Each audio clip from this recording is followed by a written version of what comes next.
Vivid Voltage is always going to be one of the more sought after sets from a collection standpoint because it's got Rainbow Pikachu VMAX. Besides being hyper rare and super adorable, it's selling at over $100, and presumably this will go up over time because it's a high profile Pokemon, it's a super rare card, and all that stuff.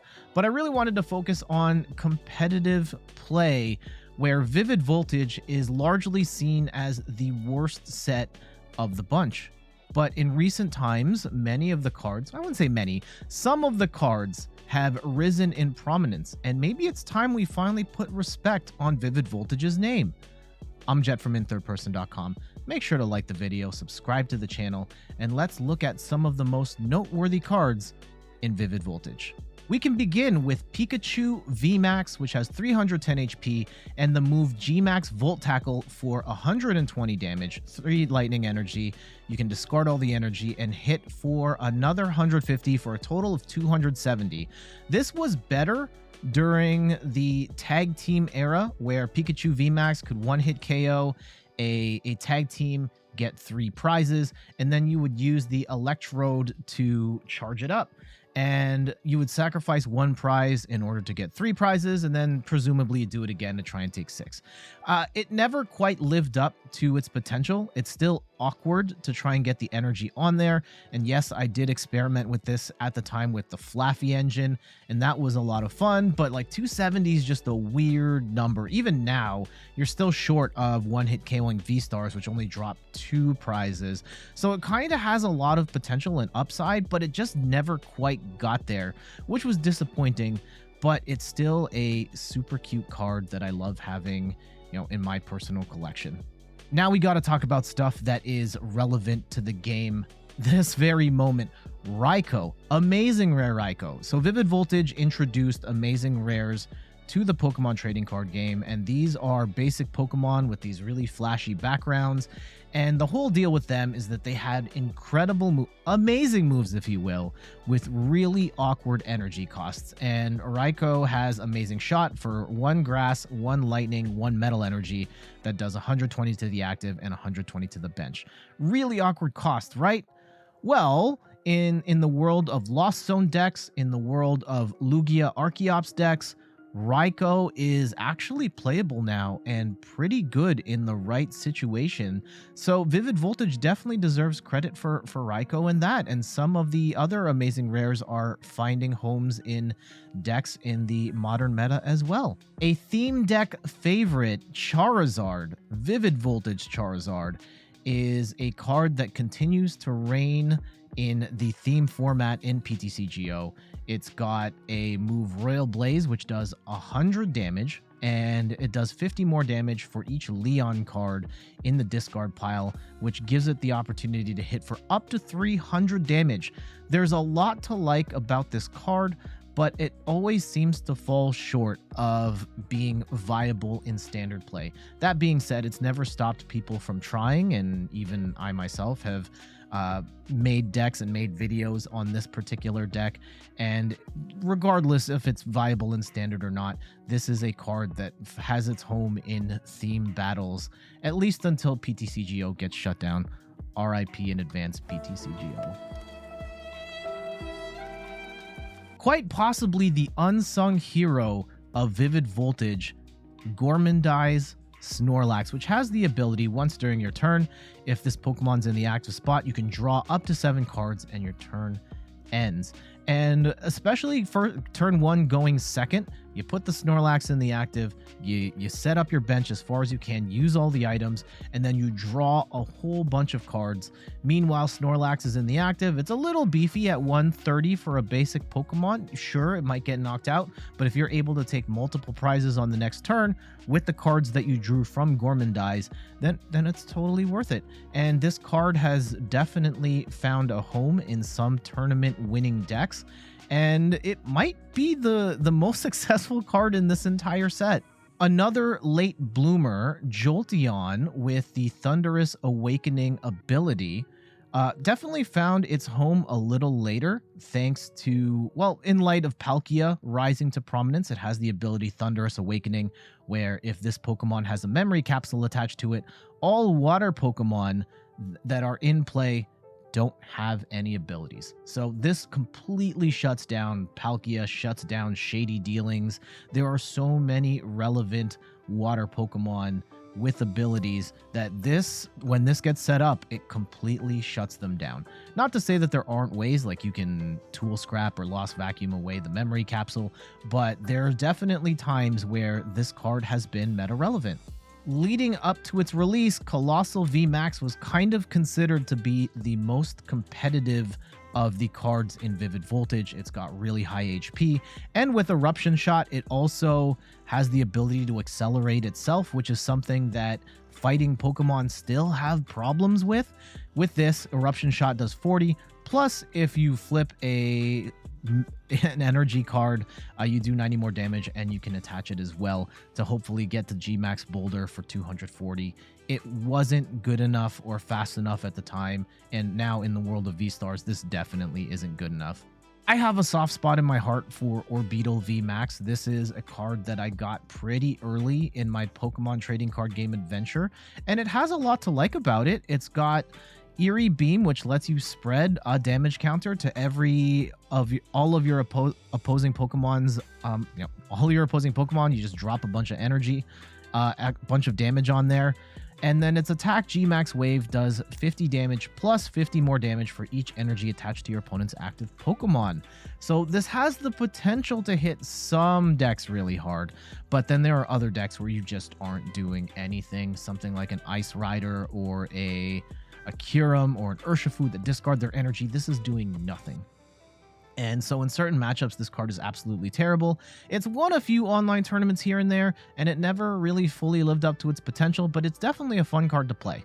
Aegislash V is a weird tech card that has sprung up to prominence a little bit in light of Miltank being in the format now, where there are a number of V decks that just don't have an answer to take out Miltank, and something like an Arceus Gudra would tech in an Aegislash V to use its Sonic Edge attack to shred through Miltank and knock them out. And here's Aegislash VMAX just because Aegislash V has a VMAX, and its move max hack for 160, plus it does a little more damage based on the number of prize cards you've taken. No one really played this one at all. Galarian Darmanitan VMAX is here. You could charge this up with a Frostmoth later on. You could charge it with Melanie, charge it up with Arceus, and it does 200 damage and 30 damage to the bench. This never really gained any sort of momentum. There was Bench Barrier Mew. Then there was a couple of months where there was no Bench Barrier at all, and now Manaphy's here, and even then 30 isn't quite enough to really make it worth it. So Galarian Darmanitan, even with 200 to the active, which is alright, just not good enough. Togekiss VMAX is an interesting one with a move cost of only 2 colorless energy. Later on with double turbo, you could do this in one attachment. You're only doing 120 damage, but you get to get 2 cards from your deck and put them into your hand. And later on, we would get cards like Sharon's Care, and people would start weaving in hyper potions with double turbo energy to try and make this Togekiss last longer, but it never really worked out. Zeraora is seen a little bit of play here and there in like weird single prize decks, just not even really to attack, though sometimes it has. I've lost I've lost matches as Palkia getting hit with this with super effective glasses, but really it only found its way in decks because it has free retreat and it worked as a free pivot. Shedinja is an intriguing card. It has terrible HP, but its move Life Squeeze puts damage counters on your opponent's active Pokemon until its remaining HP is 10. And if you pair this with the Garbodor that does poison damage if there's a stadium in play, you could completely knock it out. Now, Shedinja, no one ever attacked with the Shedinja. However, later on in the Pokemon Go era, you could throw Shedinja into the discard pile and use Ditto to copy this move, so you've got access to Shedinja's attack over and over again. Dusk Noir has a interesting ability here, Spectral Breach. All special energy attached to Pokemon, both yours and your opponent's, provide colorless energy and have no other effect. There were a handful of decks where this card just completely shut down the opponents, such as like single strike decks just die to this card. And Blissey, well, Blissey gets hurt, but it's not as bad. But it never really gained any momentum, and now this card kind of exists as Temple of Sinnoh instead. Trainer cards were not too great in Vivid Voltage, the most notable being Leon, which lets your attacks do 30 more damage in that turn. Of course, if you pair this with the Charizard that we showed earlier, this does your Charizard does even more damage. It's very situational, though there are a couple of decks that will run Leon. Something like a Palkia may run a Leon from time to time to just squeeze out that extra little bit of damage, but this was never a big time supporter. We also got Nessa in this set, which lets you put 4 of any combination of water Pokemon and water energy cards back into your hand from the discard pile. Again, very situational. There are only a handful of decks that really needed this kind of water recovery, and for those it's great, but I personally never really played any decks that used Nessa. Memory Capsule goes well with the Jolteon that we saw earlier in this video, shutting down water abilities, but there are a couple of other Pokemon that use Memory Capsule as well. Off the top of my head, Gyarados VMAX was another one that let it copy the Gyarados V Outrage attack, which would let it do whatever damage it had plus extra, and could one-hit KO anything in the game once it's taken a hit. So Memory Capsules definitely found some use here and there. We also got a lot of special energy in this set, such as Aromatic Energy, which helps Pokemon recover from special conditions. Not really used all that much. I guess this could work in a Lugia deck. We also have Coating Energy, which is, it turns off metal weakness to fire. And this was more relevant at the time when fire decks were a little stronger with like Giant Hearth and Welder. But after that, fire kind of fell off the face of the earth, and metal has not really needed to worry about being hit for weakness. Stone Energy lets your fighting Pokemon take 20 less damage. It's a nice ability to have, but fighting Pokemon didn't really use this at all. The only one off the top of my head I could think of that really did was Stonjourner VMAX, and that's a niche card at best. And last but not least, Wash Energy, which prevents all effects of attacks from your opponent's Pokemon done to the water Pokemon this card is attached to. And now this one has been a late bloomer. As of the Lost Origin meta, with stuff like Sableye and Giratina V-Star coming into the game, and now Amazing Rare Eviltal coming in as part of the Silver Tempest meta, Wash Energy is incredibly important. If you're playing a water deck, you probably want at least 1, maybe 2 of these to stop the instant KOs or the crazy spread damage from happening by being protected with Wash Energy. Thus concludes our look at Vivid Voltage. Is it the best competitive set in the world? Absolutely not. But it is definitely better than it was when it first came out. There are a number of late bloomer cards in this set, from your Wash Energy to your Amazing Rare Raikou to the Jolteon with the Memory Capsule, and I think it serves as a great example that cards that aren't competitively viable now aren't necessarily going to be irrelevant forever.